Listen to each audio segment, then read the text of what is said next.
Pentagon. The day before 9/11, Secretary of Defense Donald Rumsfeld declared war, not on foreign terrorists. The adversary is closer to home. It's the Pentagon bureaucracy. According to some estimates, we cannot track $2.3 trillion in transactions. 2.3 trillion with a T. That's $8,000 for every man, woman, and child in America.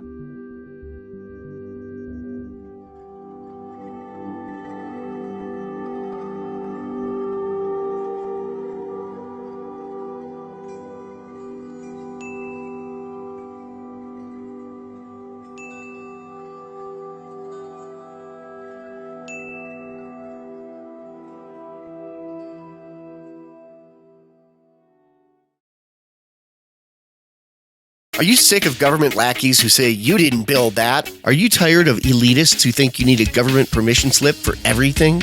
Everything you do is an A to B conversation, and the government should see their way out of it. Create true free markets by adopting the BIPCOT No Government License. The BIPCOT No Gov license allows use or modification of any product, service, or software except by governments or government agents. Go to bipcot.org. That's Bravo, India, Papa, Charlie, Oscar, Tango.org.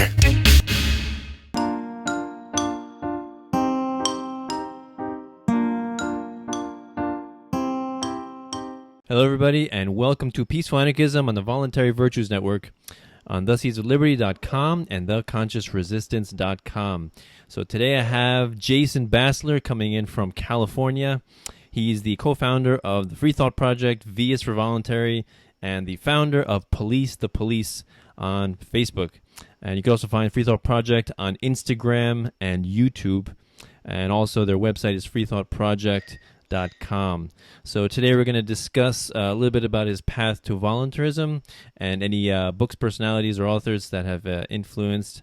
And, how did the Free Thought Project start? I think most people want to know about a 1.3 million like page. and also maybe his thoughts on the state of law enforcement today. So, Jason, thanks a lot for coming on the show. Thanks for having me, sir. Appreciate the opportunity. No problem. I saw you on Anarcast. It was a couple months ago, and Jeff Borwick, he plucked you out of the crowd, and you looked like you were unwilling. You're like, no, I don't want to be in front of the camera. He's like, no. It was a little unexpected, yeah. No, you're going in front of the camera right now. And so it was a good conversation. I didn't expect to see you there, but really cool. And yeah, I mean, I guess you were telling me before that you're kind of behind the scenes, man. You're not the public face of the Free Thought Project. So it's just nice to see who's behind these big pages. Sure, yeah. I don't think we have a public face. I think we're kind of maybe unique in that sense, where we just kind of let our content speak for us. But of course, we always get the occasional people emailing us and asking us who we are and insisting to know our names so they could do some background checks, so we're not working with the Koch brothers or the Ford Foundation or whoever else they want to vilify at that moment in time, But, right. I think for the most part, we just let the content do the speaking. We don't try to take any type of, face for the Free Thought Project. Nice. Yeah, maybe that's my problem with my page, because I have my ugly face on the front. So maybe that's why I'm not up to 1 million likes right now. Maybe that's what's I gotta get some kind of nice logo and just put it up there. Yeah, maybe we could work on that, man. Maybe I could help you. Maybe we could collaborate and create something. Yeah, that'd be cool. That might be one thing that's holding me back. I think it works both ways, though, because you see people like Luke Rudkowski or other kind of big names in the in the freedom movement, and truth movement, I guess, and it seems like they have such a huge following, that they could almost kind of just ride, off of that, and not necessarily. I mean, not to mention We Are Change is huge, but like it's just a good thing, I guess, if he was ever to get arrested or any kind of fallout, legally. I mean, you'd have like a huge support group behind him. And with us, I think it'd be a little bit different. Like Jason from the Free Thought Project got arrested. I don't know if there'd be the same outcry and people interested. And I don't take that personally. It's just we haven't put our face out there. So I guess. But you got the Cell 411 right app on your phone. We don't have that. No. What? You serious? I've heard a lot about it. Yeah. It's actually a long, complicated story. I don't know if I really want to touch on that. Okay, but, no problem. had a little bit of a falling out with Cop Block, let's say, about a year and a half ago.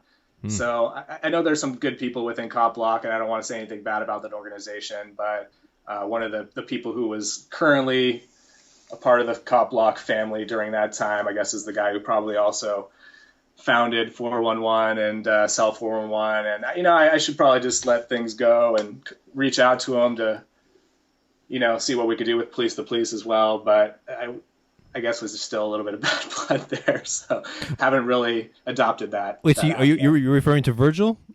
Virgil, yeah. Oh, I didn't know he was affiliated with the Cop Block. Okay. Well, for a little while he was posting on there with his Truth Voice page. And okay. It's kind of a long, complicated story, and it doesn't really even involve me. That's the most disheartening part about it, you know. But it's kind of our organization, so it's like, we don't try to fling mud, and we don't really try to have any drama or issues with people. So we kind of just steer clear, and that's probably more than I've said about it to anyone, to be honest. Wow. All right, I am honored, and I guess that's the first time most people have heard of libertarian infighting, right? We never get that, right? Yeah, I wish to say that wasn't the case, but and that's the thing. That's what we were trying to avoid, was the infighting. So we just kind of disassociated, and that's kind of why we chose the freedom of association, not to associate with Cell 411. I appreciate the idea. There was another app a couple years ago that was very similar called Peacekeeper. Peacekeeper, right? Remember that one? Yeah, Cody Drummond. Yeah, right. Didn't quite take off, I guess. Hopefully Virgil's having a little bit more success with this one. Right. But yeah. Yeah, I actually interviewed both of those guys, and pretty awesome dudes, and I love helping people spread the message, who are developing technology like that, because I think that's really the best way to render the state obsolete, right? Is to just make technology that it shows its backwardness, and it's Sure. No, absolutely. Yeah, I would say that's one of the many probably growing technologies that are going to eventually make the state obsolete. And I'm excited. It seems like it's going to be eventually the age of transparency, and it seems like right now is the age of information. It seems like probably within the next 20 years, it's going to be impossible for corporations, governments, whoever to kind of get away with some of the same shit they've been getting away with this entire time, because there's going to be multiple ways of fact checking, of looking at reviews for certain products and services, for all those things, critiques of all sorts. So it's just going to be more and more transparent, I think, anyway, as time goes on. So that's just another one of the many beauties of technology, and yeah, it's a wonderful thing. So beautiful. Well, unless you meet an anarcho-primitivist, then he's gonna sure. he's gonna rail against the state and civilization. Like, oh man, you serious? Yeah, I don't know. I'm very confused still about a lot of that. I mean, I guess I could kind of understand some of the idea of maybe technology, not even technology, just modern society, maybe losing some of its apathy towards environmental causes, but it doesn't seem to be like rampant and widespread, and it seems like it's usually way more blown out and taken out of proportion, as the imprims usually like to look at and focus on. So to me it's kind of silly. It's, I don't know, definitely not my cup of tea. I haven't seen enough Justin Stout posts to really jump on board or anything. So he's a good guy as far as I'm concerned. He's always been cool with me. I don't have any problems with Justin Stout, but it's just I haven't been influenced at all. Yeah. People who blame civilization for, let's say, climate change, global warming, I don't know, tsunamis, nuclear meltdown, radiation, all this kinds of stuff.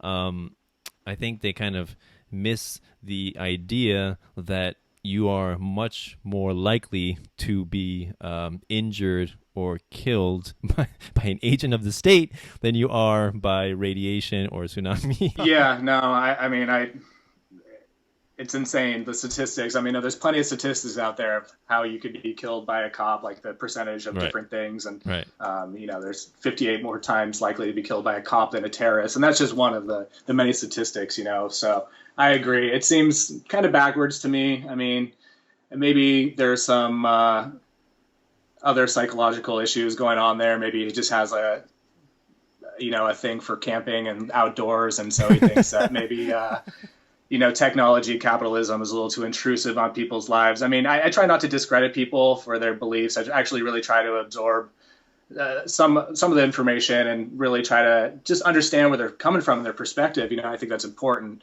instead of just being dogmatic and dismissing anything that sounds just even a little crazy to you or whatever. But yeah, I mean, there's just so many wonderful things going on with technology. I mean, yes, it's moving very fast, and who knows what's going to happen in even the next 20 years. I mean, it seems like even in the last 30 years, things have changed dramatically. But, Elon Musk tells us we're going to be going to Mars and by 2020, and we're going to have a neural lace in our brain, which apparently is going to be kind of like a built-in AI. And this is just his predictions, of course. So who knows what the validity is, but it seems interesting to think about. It's definitely exciting. And who knows if we want to go in that realm exactly, but it's just fascinating and interesting to think about, because a lot of that technology is going to be used for beneficial purposes for humanity, so.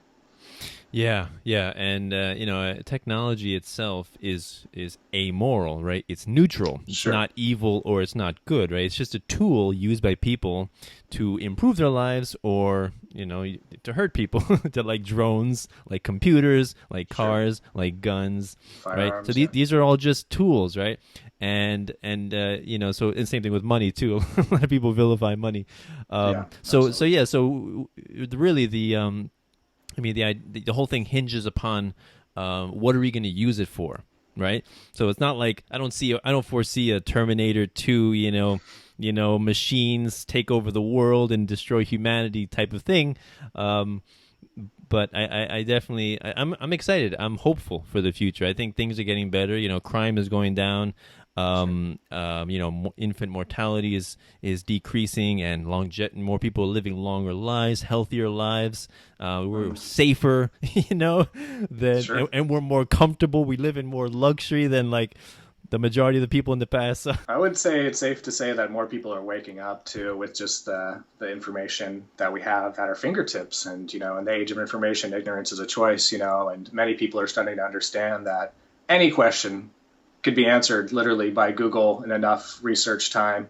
You might not get 100% most accurate answer, but you'll get somewhere in the ballpark, and you can use your own discernment to kind of put the puzzle pieces together and find out the truth that kind of sits well with you. And hopefully there's some, truth there, objective truth, and also some methodology behind it and whatnot. But I think it's only going to be a matter of time, and like I said, until the age of information kind of shifts into the age of transparency. I can't foresee it being any other way at this point. I mean, even just the past 4.5 years now that I've been doing my Facebook pages, I could tell you there's been a dramatic change in the amount of likes and the amount of people who are commenting and actually engaging with posts, and people who you could tell are still in their kind of beginning stages of what we kind of joke around as the wake up sheeple stages, where it's just wake up. And you could see that, and they go from there to the anger phase. And then a lot of people, hopefully don't stop climbing the mountain of enlightenment at that point, and still kind of continue to try to learn and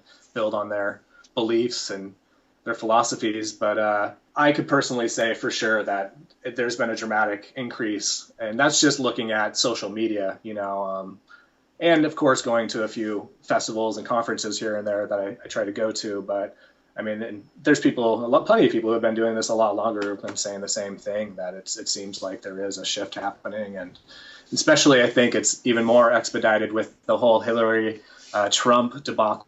And so many people are so disillusioned with these two choices. I mean, I felt kind of disillusioned with Romney and Obama, but I guess to many people, Obama still seemed like a more legitimate choice, whereas Clinton and Trump just seemed completely like the wrong choices for America. And I think a lot of Americans recognize that and are starting to kind of reach out. And I think that might be part of the reason why the Free Thought Project is reaching so many people right now, is that people are hungry for this type of information, and they don't know exactly where to get it from and how to put all the pieces together, but they kind of have seeds planted here and there, and they're starting to kind of put it all together. And so it's an exciting time. it's definitely an exciting time, and we're all a part of it. You know, you're doing your thing. I mean, everybody's doing their thing, and there's so many different facets. You know, people are doing art, people are doing music, people are doing, you know, social media side of things, people are writing books. I mean, everybody's kind of coming together for this, and it's awesome. It really is kind of a wonderful time to be alive.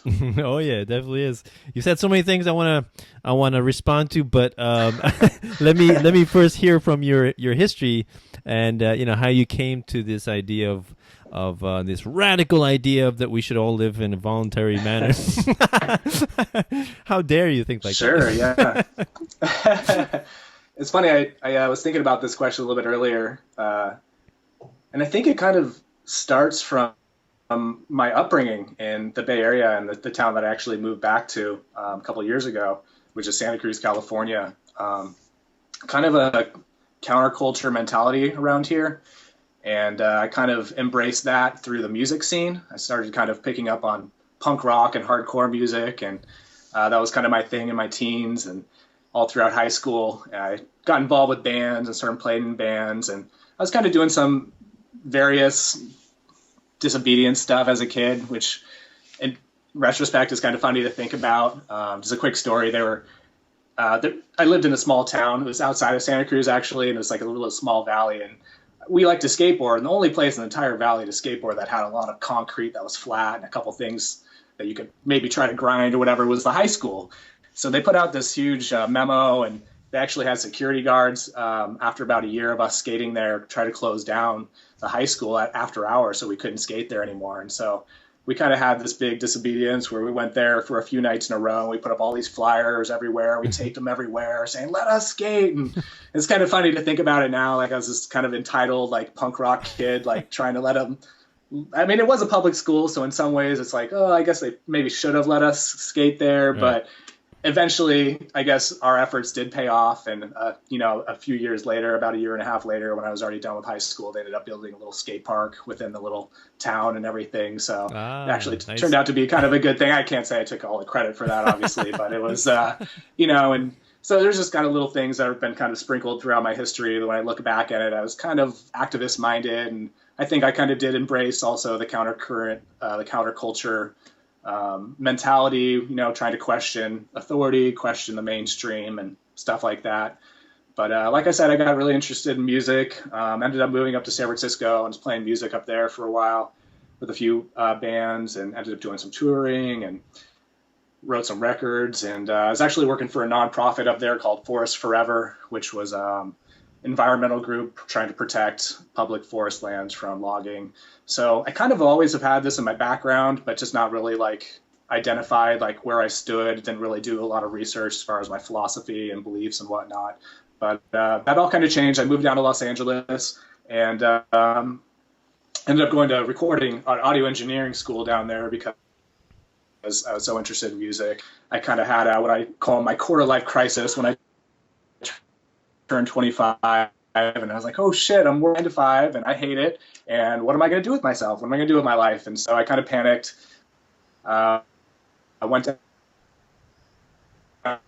Los Angeles and went to a recording school, which turned out to be a diploma mill. Funny to talk about technology. I was always broke, you know, but I had saved up a few bucks to buy an iPad. So right around the Occupy Wall Street time period, I had started paying attention a little bit more. I was playing around with my iPad, just kind of looking at news more often than I would. And it's funny that technology always gets so demonized because, like, for me in this instance, it was kind of what got me interested in kind of paying attention a little bit more.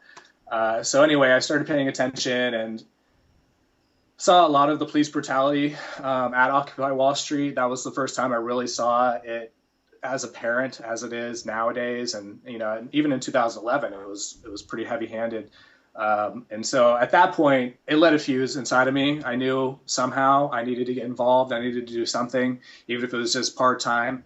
Whatever it could be that I could do, I needed to get involved. And I also knew specifically I wanted to get involved with police activism just because fuck that shit. Like, that pissed me off. I saw police throwing people, slamming old women, little kids. I mean, they were totally indiscriminate with their violence and just a bunch of thugs. And to me, I still kind of, you know, hazy as far as my beliefs went. And so I was kind of thinking, this is supposed to be America. Like, this should not be happening. These are peaceful protesters.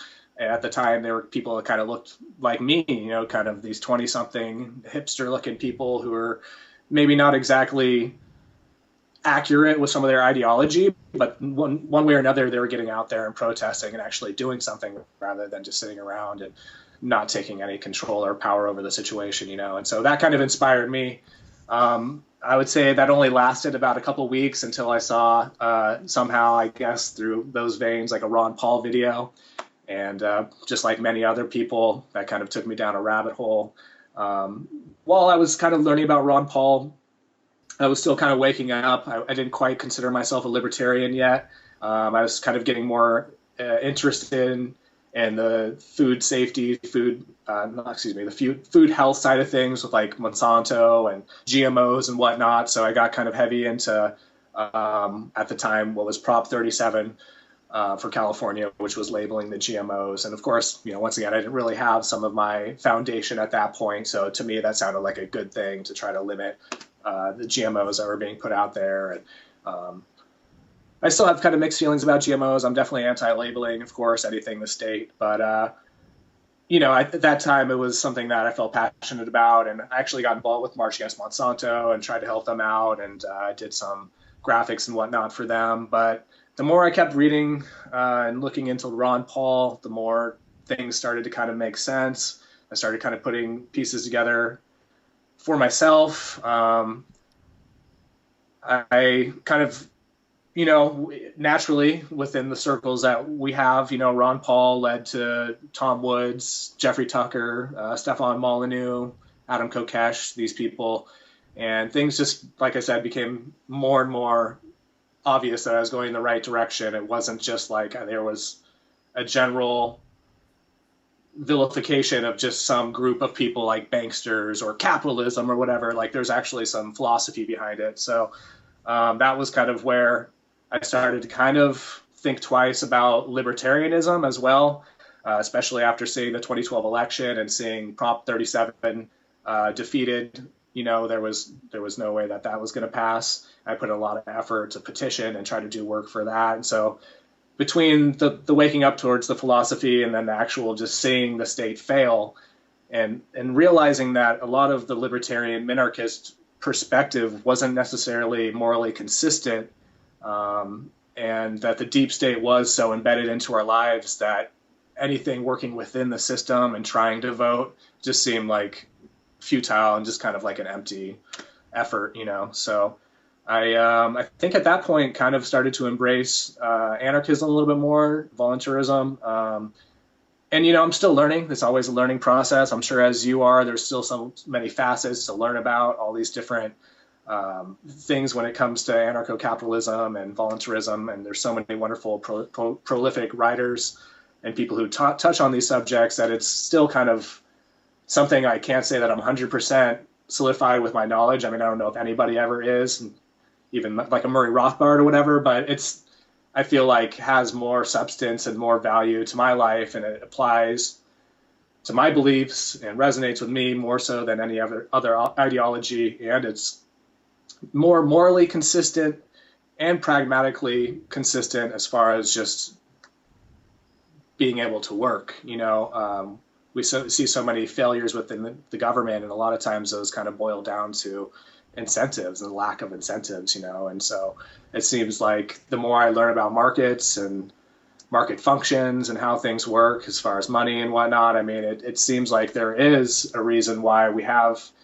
even though there has been influence from the state, gravitated towards a capitalist society, and it has been so beneficial for humanity, you know. And so it's been a wonderful process. I mean, especially now to be working with the Free Thought Project. I mean, we're, as you mentioned, you know, we have 1.3 million fans now. This week alone, we've reached 41 million people. We had 62,000 new likes this week. So it's just been a amazing adventure and journey for me, this whole waking up process. I feel very empowered personally. I feel like I took my life from being in this position of working a 9-to-5 that I hated to being in a position now where I could work my own hours as much as I want to. And I do something that I love and I care about. So we're not. Here's the best part, obviously, is that we're preaching the message of peace and love and anarchism. So it's honestly, I couldn't be any happier as far as that kind of stuff goes, my career and whatnot. So Jason, I feel pretty confident in saying that you didn't earn those likes, and so I'm going to have to petition the state to redistribute your likes. Fair enough. Yeah. Well, we try to do our own redistribution. We try to help out smaller organizations, and you didn't build that. Right. I love that. That was a good one. That meme campaign needs to come back. There was a lot of good memes that came out of that Obama quote. Yeah, I know. But yeah, that's beautiful hearing your journey. I love hearing people's journeys. It's amazing how, different avenues we all came in. And I also was brought in through the nutrition, vaccines, GMOs, Monsanto. And because I'm an acupuncturist and Chinese herbalist, so I was very interested in holistic nutrition as a teenager, and I did a lot of reading into that and the Gerson Therapy, alternative cancer therapies in general. Sure. And so so I remember I was subscribed to this one website called Farm Wars, and her major bent was that we need to ban, not only label GMOs, we need to ban GMOs. Mm-hmm. And at the time, I'm like, I guess that sounds like a good idea. But later, the more I learn about economics and the state and, like you said, incentives, you understand that, maybe empowering a monopoly on violence is not a good idea. Sure, yeah. Putting guns in peaceful people's faces, that's not really a moral, just society, and we see that with the drug war, and it's definitely insane that we've come to this place in our society where people still believe that prohibition and enacting violence, initiating violence on peaceful people who have broken these quote unquote laws, and that's completely acceptable. And I think it's just another sign that, we've been dumbed down to a certain extent, and we've also just let our apathy completely, take over our sense of empathy, I guess, and trying to relate to the people who are in these situations. It's easy to use some of the political talk and the sophistry, to make these huge promises on how you're going to eliminate drugs and take out drug dealers and whatnot. But when it's an innocent veteran who's, came back from Iraq war or whatever, is it really as consistent as like the politicians are really leading on because, they have a plant in their bedroom or whatever? Is that something that we should initiate violence for? And for somebody who's basically being peaceful, they're not hurting anybody, they're not initiating violence on anybody else. It's insane how we keep saying we, and I know it's a very collective term, but America as a country has kind of let that happen. And I think a lot of this happened before we were even born. The drug war started in 1971, so people kind of turned a blind eye to that a long time ago, and now it's become something that's just accepted. To a certain extent. A lot of people are speaking out and upset about it too. Banning something has so many implications. Like, first of all, you're empowering the state. Second of all, what's the history of prohibition, and is that ever successful? And when does that not ever create a black market? Right? And more criminals and more crime and more violence. Like, it just worsens the situation. And so this woman from this website, I remember reading how, we have to ban it because, cross-contamination, and it's going to contaminate all the crops, and all the crops are going to be horrible and toxic, and then we're all going to die. And there's no way out, and we have to ban it. And I've been thinking about it after I learned more about how harmful prohibition is, and I'm thinking, So, the way I look at GMOs right now is like a biological cul-de-sac, right? It's like, we do make these, let's say, Terminator genes, Terminator crops, or, resistant to certain pesticides. But I don't see something like that as being ecologically viable. Like, I think it will self-destruct. I don't think it's going to propagate and contaminate every single plant on Earth and destroy us all. I don't see that happening at all. Right.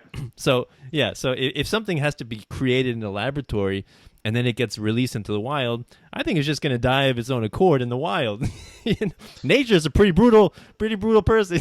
Very true. I guess on the flip side is we don't know, and a lot of this technology is still so new that we don't really know the implications. And I think that's probably my main stance when I was doing the March Against Monsanto thing is just like, how do you put the toothpaste back in the tube once it's out? Or I mean, I'm sure there's many sayings that kind of are similar to that, but it's one of those things, and it's so hard to get real legitimate information. I mean, obviously everything's kind of swayed and influenced by different money, and the biotechnology industry is financing the studies. Then how do we know how legitimate it is? And then there's the polar opposite, where it's like, the groups like March Against Monsanto, and they put out their own type of information, and it tends to be biased. So I think, once again, it's just about using your own discernment and kind of trying to find what resonates and actually seems accurate to you. Sometimes that's a little out of our spectrum as far as like science and whatnot, but I think we could kind of come to our own conclusions and still have them be somewhat accurate without needing to know a lot of that. And I would go back to my other point about, the threat of dying from radiation or climate change or global warming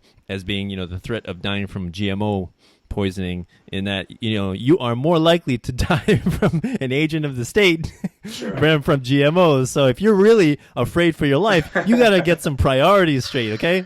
Right. You should be an anarchist.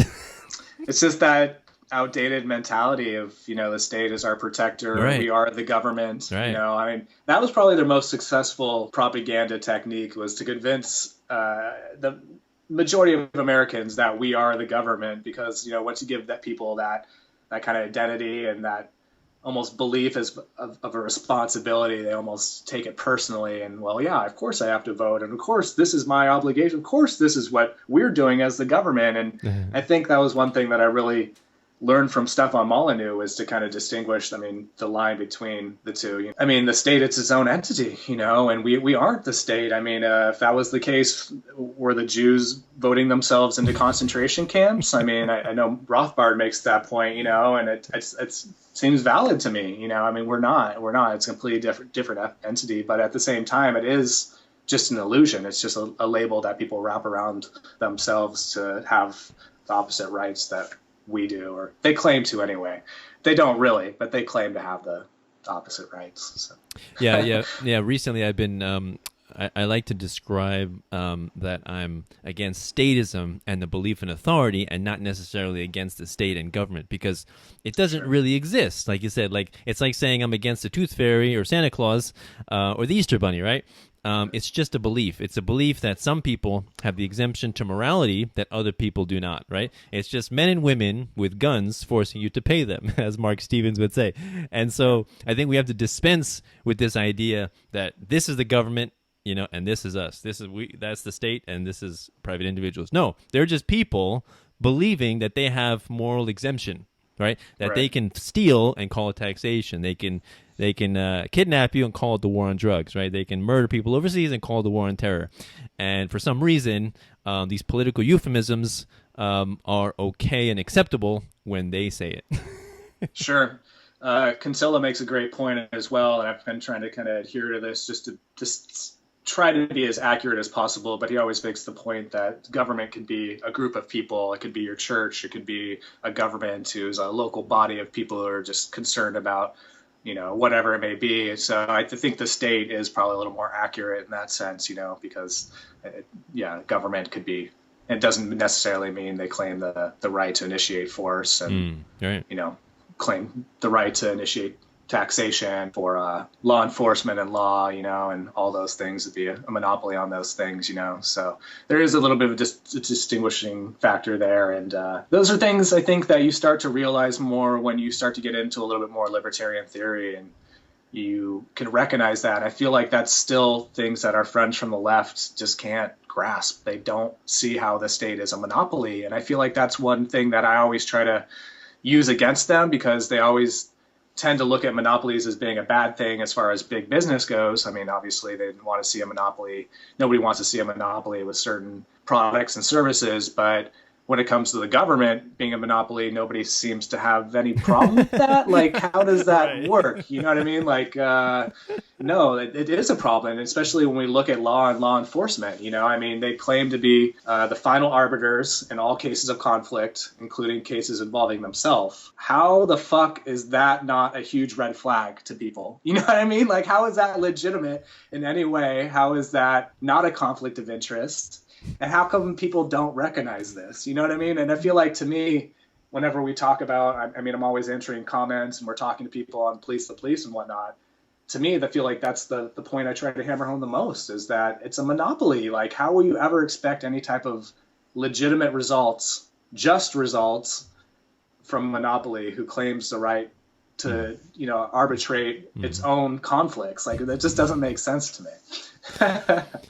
See, if Coca-Cola poisoned some people, and then people like bring lawsuits against Coca-Cola, and then Coca-Cola's court, it was owned by Coca-Cola. The judge works for Coca-Cola. The lawyers, yeah, the bailiff, the officers work for Coca-Cola. Would you think that that's an impartial system? You know, as much as I appreciate a lot of people waking up to the police state, I just feel like there are certain aspects that, and I guess it all kind of goes back to public schools and, you know, the whole process of thinking that the state is great and that government is just. And if we didn't have these parameters put in place by government, that there would just be nothing that would ever take its place. And I think that's what a lot of people think, is that if we didn't have police, there would just be utter chaos. They don't realize that when they say this and they support and endorse the police, that they're supporting and endorsing a monopoly. They don't ever think twice about, you know, I don't want to say the word private because that also has its own negative connotations, but just any type of security companies or people who actually would have incentive to run a business that would actually produce results, desirable results for society, rather than these undesirable results that we see day in and day out. I mean, I've seen my fair share of police brutality videos, trust me. And yeah, it's funny if you do bring that up and say it, you'll immediately get, you know, the Blackwater comparisons and, you know, these private police and people, like I said, it just conjures up all these crazy ideas of private. You know, that word private is such a trigger word. Nobody who with outside of the libertarian circles understands that private is actually a good thing, and that it just means that people control it rather than the government. I think that's probably one of the biggest things that we try to focus on is the fact that the police is a monopoly, and same thing with the courts. You know, that's yeah. Like how often do you see brutality conducted by mall cops? Or by bouncers. Sure. As Walter Block likes to point out, Disneyland, you know, you don't see, you know, Daffy Duck or Donald Duck, excuse me, you know, molesting people, and harassing and brutalizing people and stuff. You know, I mean, they have private security there. It's just, it's behind the scenes. Nobody sees it. If there's an incident, it happens so quietly that it's not like a big fuss. It's not on the news, or people aren't being shot and killed. And, you know, I mean, it's crazy. And I think ultimately what it kind of boils down to, once again, is just that people simplify everything. They want a simple answer. They want a simple solution. It kind of boils down to, I think, state-sponsored schools, you know, these indoctrination camps. I mean, we aren't taught critical thinking. Nobody ever wants to dive into these subjects and really try to understand them and dissect them. A lot of times they're just trying to get the quickest answer, the quickest way they could point their finger and scapegoat a certain group or a certain aspect or whatever. And like I was saying, I think that's just one thing that's a little disheartening, maybe with the Black Lives Matter movement. I mean, there's a few things that are disheartening with the Black Lives Matter movement, but a lot of people as well who are waking up to the police state is just, you know, they're not really putting the pieces together as far as what the culprits are. Yes, racism exists. Does the war on drugs give life to racism? Does it actually empower police to be racist more so than they would be without the war on drugs? Yes, in my opinion. And do people talk about that? Is that what the Black Lives Matter group is focusing on? Is that something that they have within their parameters of focus? I mean, is that something that they're even interested in? I don't think so. I mean, I hear very little about the drug war, ending the drug war. Hopefully with Police the Police, I think that's, you know, what we're trying to do as well. The Free Thought Project is we're just always trying to interject a lot of the different theory, a lot of these things that kind of get swept under the rug, whether it be because they're not exactly popular or because it just takes two levels of logic, you know, one of two, kind of getting past that first one, putting the pieces together. A lot of people don't want to get to that second level of logic. They don't feel like it's important, I guess. But yeah, that's what we're trying to do. And I think we do. I think we try to blend it pretty well, because at the same time, if you do that too much and you just kind of speak terminology and you kind of provide information to people that it's kind of foreign to them, and I think it's important to kind of balance it out and put enough of a mix of information and topics that people kind of already have an understanding about, and then kind of put like a twist on it or plant seeds more or less with the type of information they're already used to absorbing. Yeah. Talking about the police and courts, what it boils down to is you don't really think that the police are necessary, because what exactly do they do, right? Supposedly they provide protection and security, right? They don't need to be part of the government to provide protection and security. You can get that from other types of agencies. And what does the court system do? Arbitrate disputes, right? Dispute resolution. You don't need to be part of the government to arbitrate disputes, right? You can do that. You can do that privately through agencies.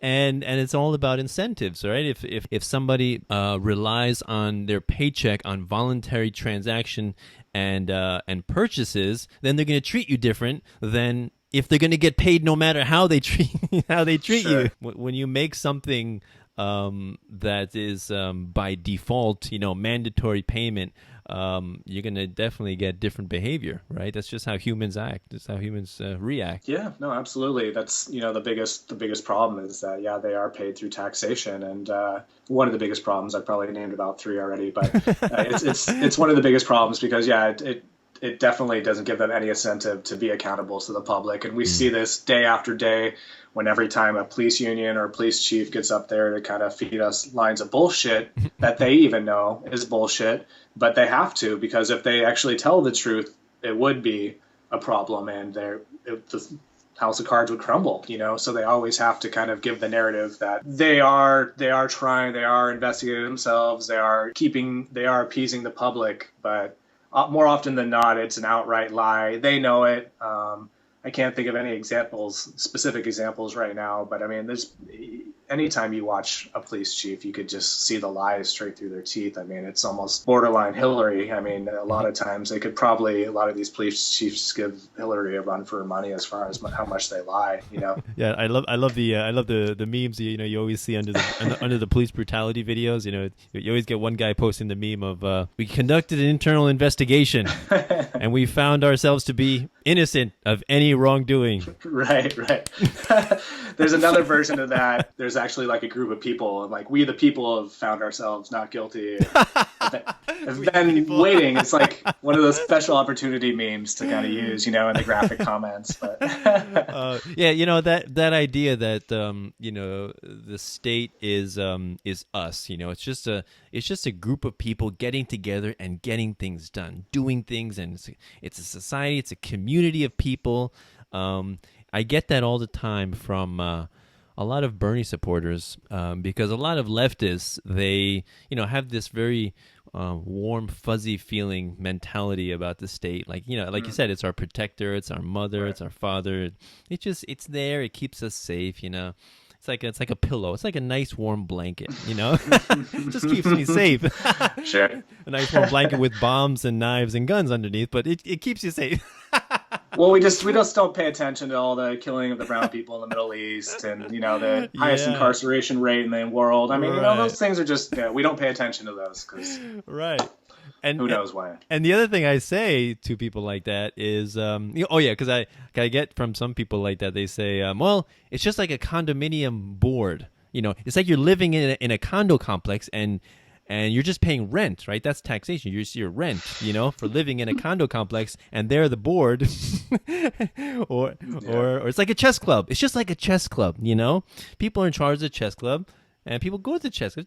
That's all it is. And I'm like, so are you saying that when condo associations get into disputes with other condo associations, do they wage war and send their tanks and drone bomb them?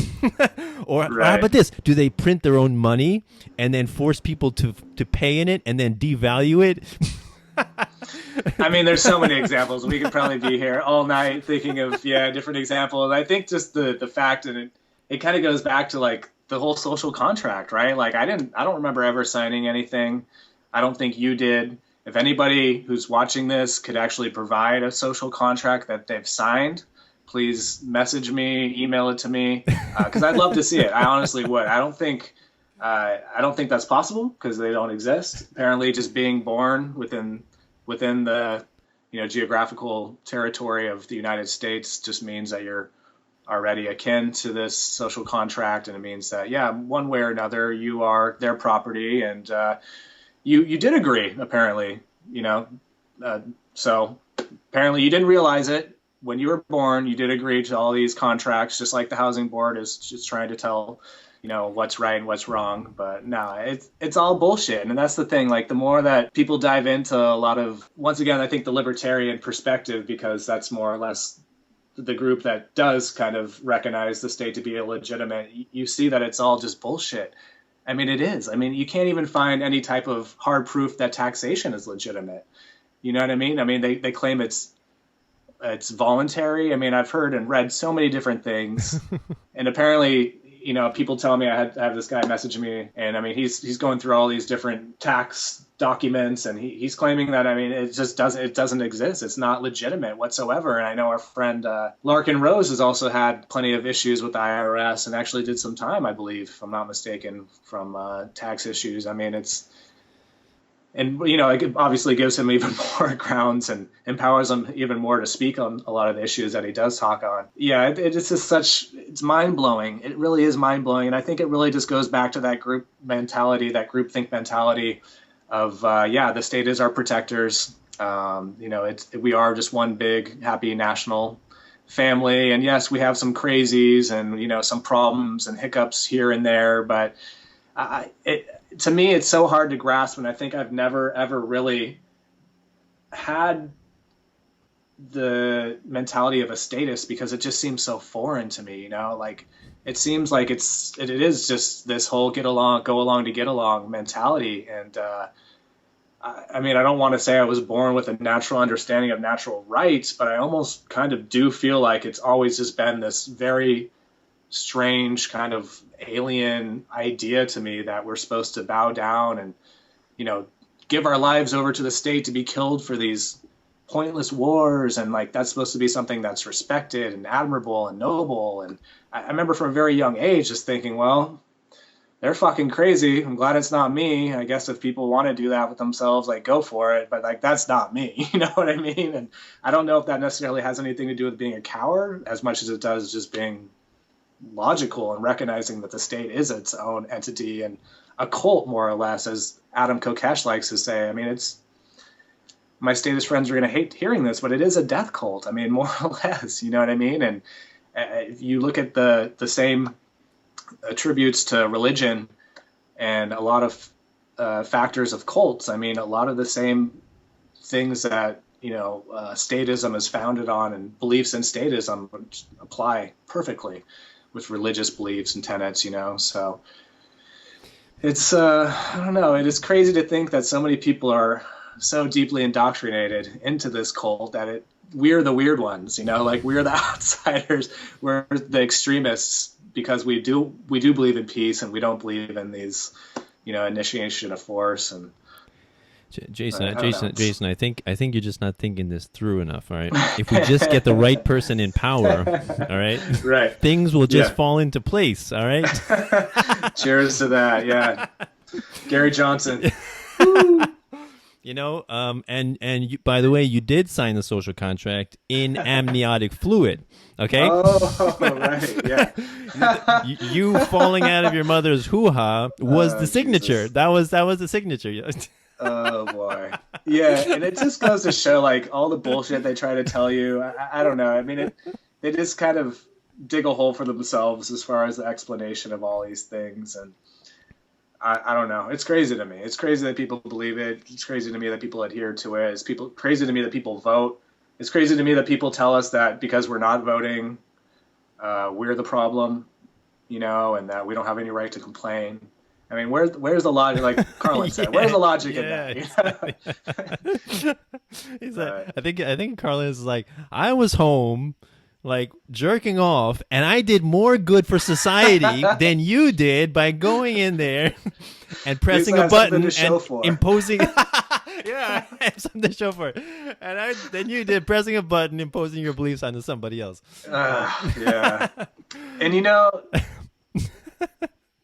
it's hard for me to even get excited about Gary Johnson. I mean, Ron Paul was different, and to be honest, I did vote for Ron Paul. I did vote for Gary Johnson in 2012, but that was the last effort in my libertarian mindset, and it's really hard for me to get excited about Gary Johnson. I mean, I don't know how you feel about him, but like, he just seems like he's a space case. He seems like he's exhausted and tired most of the time. He seems like he could barely put two sentences together. He doesn't have any kind of principles or like, to me anyway, his philosophy is very, very thin.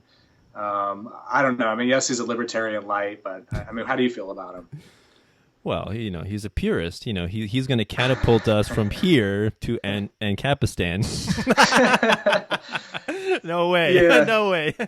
I don't advocate anybody. All right. I tell people, you want to improve the world, start with yourself. All right. Improve yourself. Make yourself a decent, moral, compassionate human being. Good point. And then if you want to improve other people, maybe spread your ideas and maybe have kids and raise them to be decent, moral, compassionate human beings. That's how you improve the world, right? Be the example. Show people how to live, how you want. Treat your friends how you want to see the future. Treat your kids how you want to see the future, right? Sure. And if you need to go to a ballot or to a voting booth and forcefully impose your beliefs onto somebody else because you couldn't do it voluntarily, then you're a failure.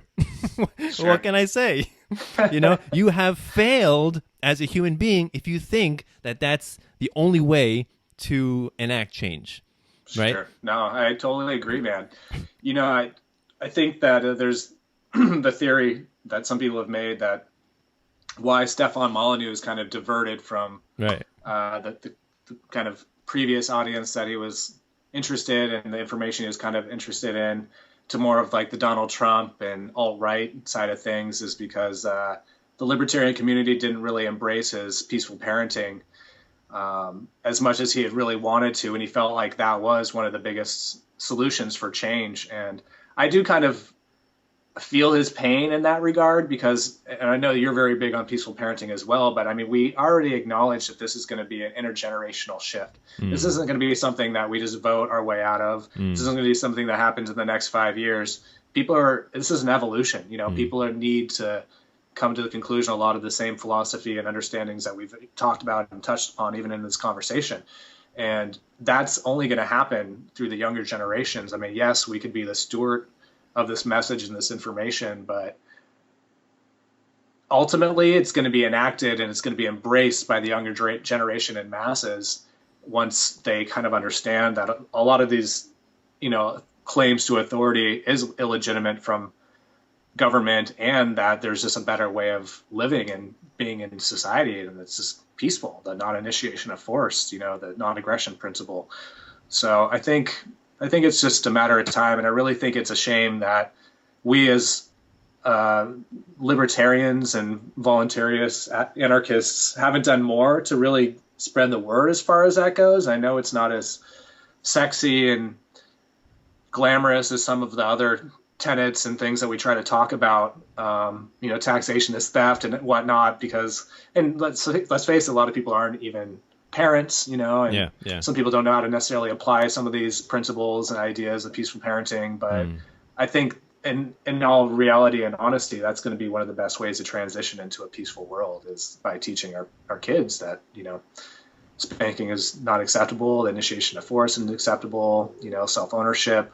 Hopefully when they get a little older, they understand private property, although a lot of kids tend to seem to already understand private property from a very young age. I'm sure you can attest, Yep, it's mine. I had it first. What else they say? That's not, but that's not what you said, So they have to understand the basic private property, self-ownership and contracts, just by those that, but you said, right? So they hold people to their word. Right. I think that children, they emulate their parents, right? So statism definitely begins at home, and that's the main thing, and then it gets propagated through the government schools. But it's so important how we raise our kids, because that will be the next generation. That will be the future, the world of tomorrow. And you got to think, how do you want people to live? What kind of world do you want your kids to grow up in? yeah, so I think peaceful parenting is so important. Homeschooling and unschooling is just so powerful. And yeah, Stefan Molyneux was a major inspiration to me when I had my son. We had our son in 2010. I heard my wife sent me the video, the 17 reasons why you should not spank your kids. And that's my rabbit hole into Stefan Molyneux stuff, Sure. and it's great, and so yeah, so it's such a beautiful thing, and so I talk with a lot of homeschoolers about this stuff, and so they are more amenable to everything else I say because they see how I am with my kids, and that if you were to go up to somebody and say I'm an anarchist, what's going to be the reaction, right? But if they see if they see you with kids, if they see that you're peaceful, if they see that you want to, take your kids into nature and have them have a great time and free play and things like that. And then you say, and I'm an anarchist. They're like, oh, huh. Sure. Right. No, I think it's great, man. I think that's probably the best way you could do it is, to kind of display your behavior and the upright kind of person that you are first and foremost, and kind of let people kind of acknowledge and accept that, and then slowly kind of figure out ways to plant seeds, or even a lot of times just wait for them to say something that might be the perfect opportunity to be, well, have you ever thought about it like this or whatever, and but yeah, we talk about, a lot of people talk about change and looking for solutions and stuff, but I don't think enough people think about the long term, and I think just like what we were talking about a few minutes ago about kind of keeping people kind of have this simplistic mindset about things, I think that kind of applies to the short term as well. They just want to see a short term solution, a short term fix or whatever. But I think realistically, things, they take time, and we live in a society that is a Band-Aid society, that is a fast food society where, we're always just trying to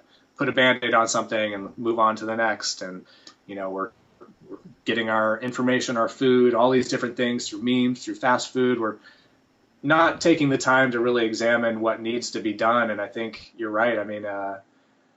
It takes a while, so the more seeds we can plant, and yeah, I think that's a wonderful thing if you can influence the parents at the I think you said your daycare, right? No. It's like a homeschooling group. Like we meet up, we do various things, go to parks, playgrounds, and hiking and mountain climbing and cooking outdoors and museums.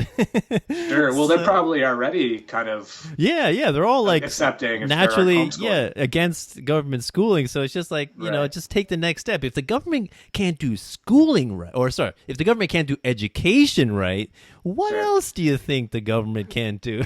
What do you think about schoolings like the Waldorf, and I know there's kind of other schools like Montessori schools, and do those have much value? I haven't really. Yeah, I'm actually in contact with a lot of people who send their kids there. Waldorf, Montessori. There's also one near us called the Blue Rock School, and then I've heard of other things like the Free School and the Summerhill School. And then there's one called the Sudbury Valley School. There's all these different kinds, and they're very similar.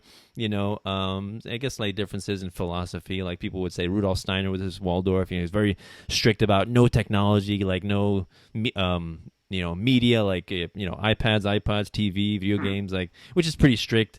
But people like that, so they send. But I don't know. Personally, I don't think the money's worth it. It's pretty expensive. I'm like, I just don't think, to pay this institution thousands of dollars so that they can use, I don't know, beeswax, crayons. I don't know. It's just not necessary. Like, if I want to use that, I'm going to buy that, And I think I can give my kid a good amount of exposure to a lot of experiences myself, just by me creating networks, meeting new people, and then say, let's meet up, let's do this, let's do that. And so we've done a lot of things. Like we just recently did, just last week we did camping. First time my kids did outdoor camping in a tent. Great experience. And we all got food. We split it and we cooked. One of the women, she's awesome with fire. She brings her own stove and cast iron pots, and she cooked food. Oh my God, it was delicious, And then we went hiking, and then we went to a stream, and all the kids found frogs, and we were like frog hunting, and that was fun. And I caught a huge one. Nice. So that's great. Now, getting kids involved and interested in the the forest and all that stuff, and hiking and nature, I think is such a wonderful thing, especially at an early age. Really, I think they adopt those, the attitudes where they try to appreciate it more, I guess, and maybe more so than a kid who's just lived in the suburbs or the city their entire life. And, I mean, I speak from experience. I definitely have appreciation for the forest and the mountains and the environment and whatnot. And I think that's a good thing. I mean, it doesn't mean I'm like a diehard green and I will spike trees and whatnot, but I think it's important to have that type of perspective. And sometimes I wonder if that's what the AmPrims are kind of going for, is just to kind of like appreciate nature a little bit more than we do. But some of them seem so vigilant and hardline about it, it's like I just don't, this isn't very consistent, but.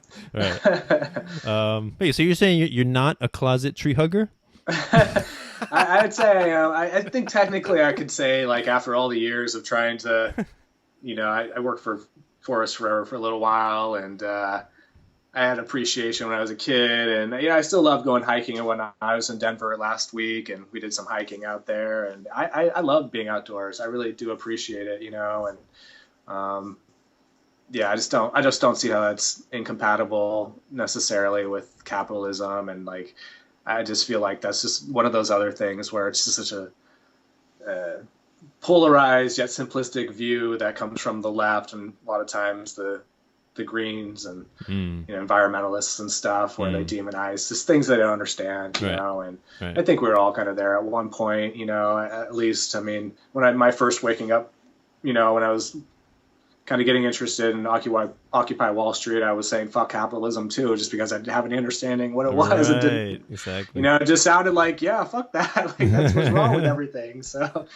but yeah. All right. So before we go, I'm gonna mention two videos that you just reminded me of. The first one is Prescription Nature. Have you seen that one? No. It's an awesome. It's like a 2-minute video, and it's made in like the style of a medication. They like, are you drowsy? Do you feel down? Do you feel depressed? Do you have problems sleeping? Well, maybe you should talk to your doctor about nature. It's suitable for people of all ages. Even pets enjoy it. And the guy's like, helps your depression. The guy's like, and he jumps into the lake naked. He's like, and then it makes you question, what the fuck are you doing with your life? That sounds great. I'm gonna put that in the description of the video. That's an awesome video that I sent to a lot of people. And then the other one you reminded me of was Peter Schiff talks to Occupy Wall Street. Have you seen that? Oh, that's an awesome. I love that video. That's gold. That's pure gold. The entire video is gold. I can watch that. Sometimes I'll just put it on. Like every 6 months or so, I just put that on. And my Lord, Peter Schiff has the patience of a saint talking to those people. And, he never once gets upset. There's the most annoying people in the world saying the most outlandish, ridiculous shit to him. And he's just sitting there like, no, this is why and this is how. And that guy is amazing. Yeah, I have a lot of credit I give a lot of credit to Peter Schiff for that video, especially being surrounded by all those people. I mean, I hope he had a bodyguard or two, because they seem kind of hostile, and like he was all dressed up. He had his suit and tie on. That's a brilliant video. I definitely, if you could put that in the description of the link of this, I'd highly recommend anybody who's watching this video check that out, because his knowledge compared to the occupiers, it's just like, it's night and day difference, and it's amazing. It won't bore you at all. And I was actually going to say one other thing too. One other link you should put in the description of this video is the stand-up that you did. I saw that stand-up, and it's good, man. I really enjoy that. Yeah, you rocked it in New York City, I think, right? That was great, man. At New York Comedy Club. Thank you. That was one of my better shows. I have to say, I gave you my best show, so don't judge all of my videos to be like that, because I've certainly got crickets and boos and all that fun stuff. But yeah, those couple of times, you get a really awesome audience and really responsive. And also, what's very important as a comedian is going up at the right time, right? The comedian that goes up when the checks are given and nobody's paying attention, poor guy. Right. That guy. Also, people usually at the end of the show are mostly drunk, so they can't even understand what you're talking about. That's true. I wonder if that works to your favor, or does that work against you? People laugh more or less? They get more aggressive? No, I think I don't know. I guess it depends on the type of comedy you do, but I would think that the drunk people tend to heckle more, and also they don't pay attention necessarily to what you're saying, or they don't care what you're saying. So I would prefer like beginning to middle, preferably. Sure. But yeah, that show I sent you, just the chips just lined up, and it was just beautiful. That bit about your name was brilliant too, man. That was like, had me rolling. That was really good. I was like, all right, I got to make sure I get his name right. I can't fuck that up. I got them all things. But it was great. I think you should include that. I think one thing I learned about comedy, and I took away with that, is the importance of self-deprecation. Sure. How we can't take ourselves too seriously. Right. you have to lighten up. You have to laugh at yourself, because if you don't laugh at yourself, other people will, and you're just gonna feel bad. And you got to be the first one to say, I'm a jerk. I know. I suck. I make mistakes. Sure. And then people are gonna be like, all right, this guy's cool. Sure. No, I agree. Well, you hit the nail on the head with that one, man. I enjoyed that, and definitely gave me some inspiration. Cool. Maybe one of these days I'll get out there and do some stand-up myself. But highly suggested. Don't count on it, but maybe. I'll fly out to California when you do. Just let me know. Sure, man. Yeah, please do. And you're always welcome. If you ever come out to California, please let me know. Oh, awesome. That'd be really cool. It'd be great to get a drink. Yeah. So before we go, just let people know once again where they can find you, and plug your sites again. Sure, man. Yeah, we're at thefreethoughtproject.com. We're pretty much on all major social media platforms. We're on Twitter. We're on Instagram. We're on Google+. We even have a Tumblr. We have YouTube. Of course, Police the Police. That's my other project. That's on Facebook and Twitter. Check out V is for Voluntary, especially you anarchists. Voluntariist, that's my anarchist page. Put a lot of love and time into that. Also, check out our Facebook page, and the Drug War. That's another one that we've started to kind of gain some steam on. I think it has like 200,000 fans now, and I feel like we're putting out good content in the vein of ending the drug war as well, and definitely be some content on there that makes you think a little bit, and you probably want to share. So awesome. But and also I just wanted to give a shout out to Chase Rachel's too. And if you guys haven't read this book yet, beautiful book, beautiful. Yeah, please do. It's what is the full name? Spontaneous Order: The Capitalist Case for a Stateless Society. It's great. I mean, it really does run through everything, especially if you've gone through Kokesh's Freedom. You feel like that resonates with you. It's almost kind of similar. It just kind of goes through a little bit more, has a little bit more meat. It goes, down the line of different principles and aspects, axioms of libertarianism that we think is important. Chase thought it was important. Chase is a great writer. I think one of the up and coming thought leaders of our time and our movement. So definitely check that out. That was kind of the only shout out and promotion I wanted to give, because that book has been awesome for me to kind of refine some of my theories. Yeah. I love, that guy. This guy's really awesome. I saw him. I met him last year in October in Asheville. We went down there to visit, and him and Michelle. We met all the other people too. The other volunteers. It's just a strange thing, to be surrounded by no voluntarists, and then to be surrounded by volunteers. I'm like, wait a minute. Wait! I don't have to describe the taxation of theft to you. Is that? Are you serious? We can talk about other things. Oh man, that's weird. I really hope that you make it out to Anarcho next year too, because that feeling was so prolific, and I mean, it was just everywhere. Like at that conference, I mean, it felt like there was a unity amongst everybody. If you're going down an elevator, or if you're getting food at a restaurant, I mean, you'd recognize somebody who was just at the conference with you, and you automatically had a connection. And right. it is a really powerful thing. And it is really wonderful when we do have these conferences and festivals and whatnot, where we can kind of be around like minds. I mean, it really reaffirms a lot of our beliefs, and kind of reminds you too that you're not the only one, because a lot of times it does feel like all of your friends are just internet friends, and that all the people that hold your same beliefs are far away. And I guess a lot of times they are, but they do exist, and they are here. And so, Well, that's why I love doing these interviews, because I bring out the humanity in just Facebook profiles or Facebook pages, and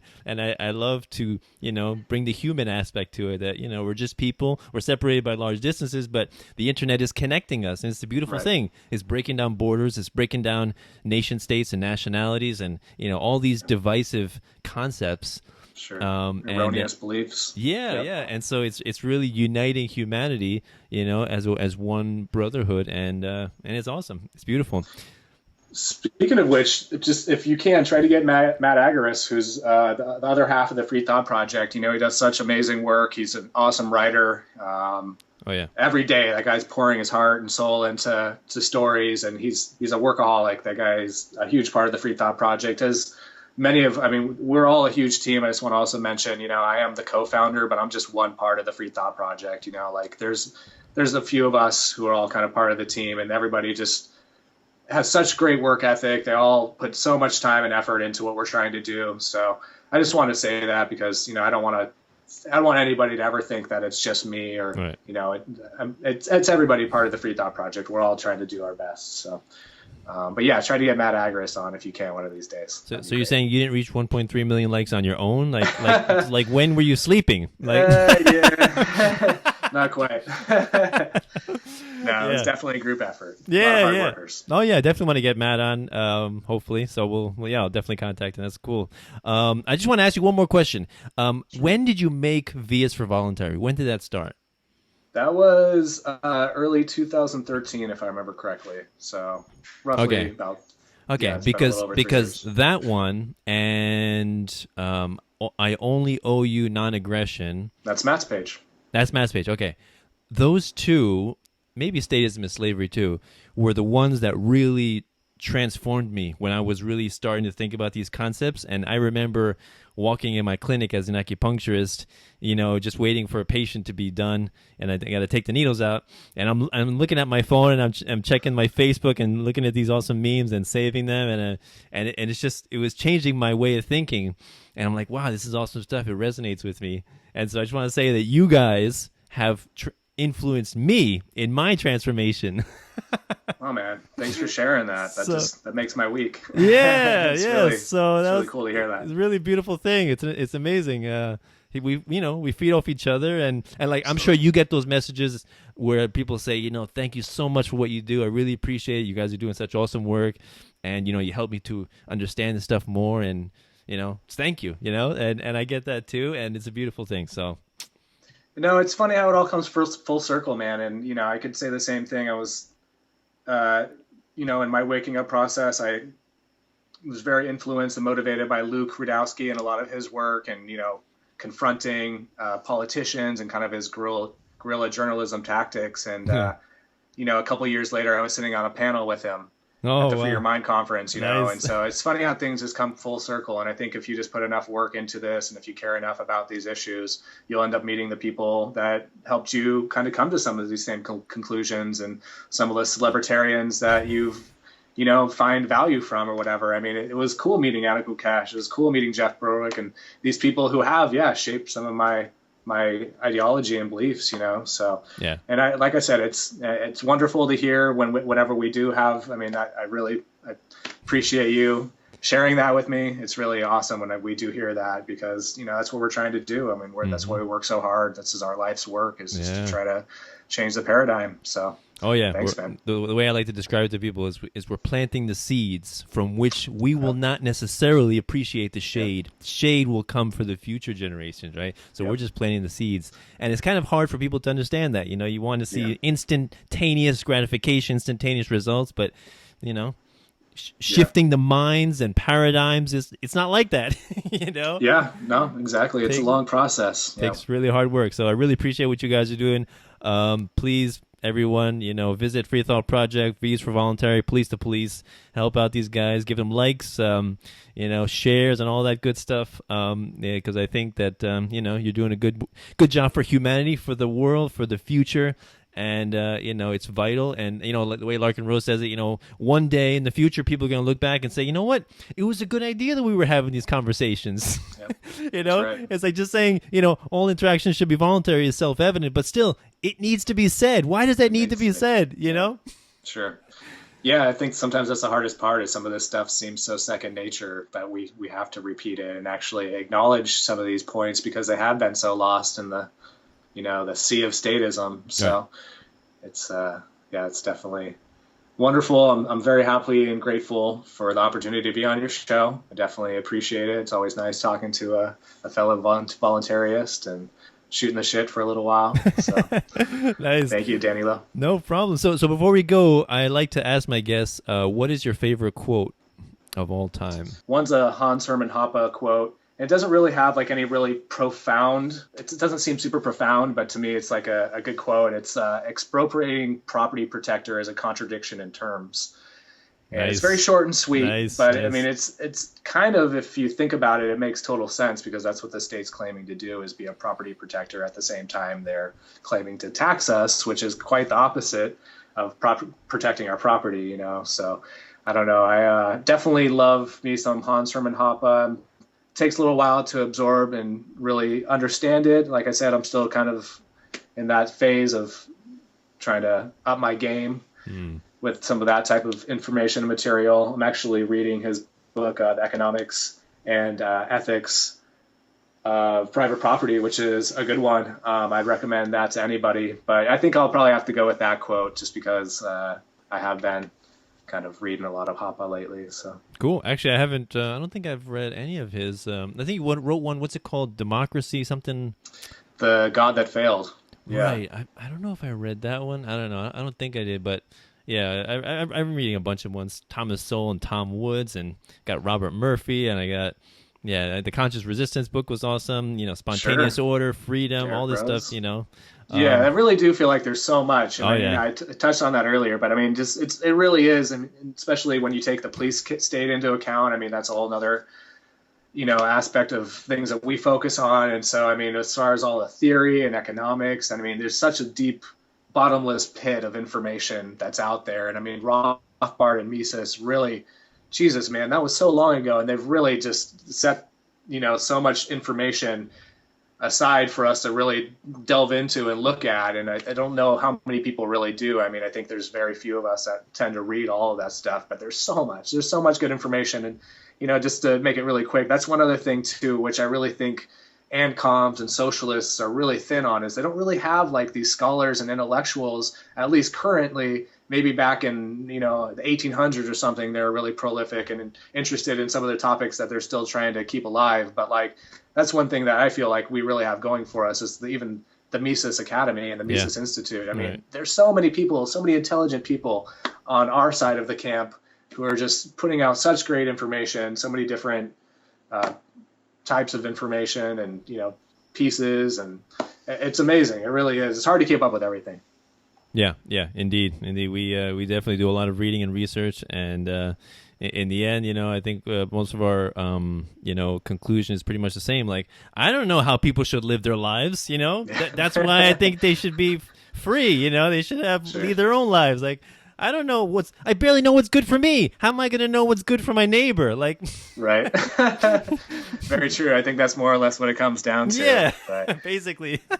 There is surprisingly a lot of theory included in just liberty, the idea of liberty, and what it takes to maintain the idea of liberty. And, that once again, I think those are the things that kind of get pushed aside and ignored by people who aren't necessarily as interested in the intellectual side of things. And, everybody has their place, and hopefully more people will be interested in the philosophies and whatnot. But I don't know. To me, I'm just grateful that it's all there waiting for me when I do have the time occasionally to read it. And, there's only more growing by the day. And, but definitely check out Chase Rachel's book, because I feel like that's one of probably the more easily digestible, yet still has plenty of substance, and Awesome. So cool. It's easy to talk about all this different information and go on about tons of books and writers and you know. Jason, goddammit, why you gotta be so interesting? All right, you gotta stop talking.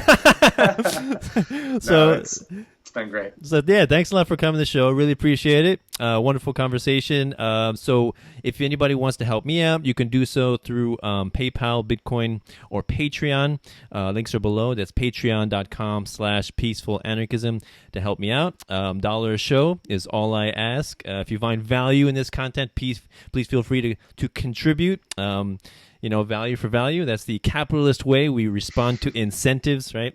Voting with your dollar. That's the only democracy I support. You vote with your dollar. You want to see something more of in the world, you patronize it. You purchase it. You vote with your dollar, right?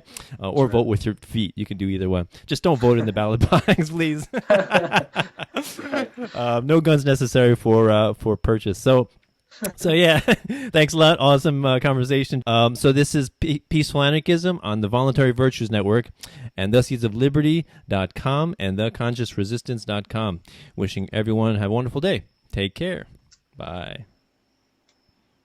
Cell 411 is a free app for Android and iOS that replaces government-controlled 911. Cell 411 allows you to preset a group of friends or private organizations to show up in any emergency. Cell 411 is a nightmare for the state because it proves their so-called services aren't needed. Cell 411 has had thousands of installs, and of course it's covered by the BIPCOT no government license. Cell 411 because your friends won't shoot you when you're in trouble. Without the government, who would build the emergency services? You and Cell 411.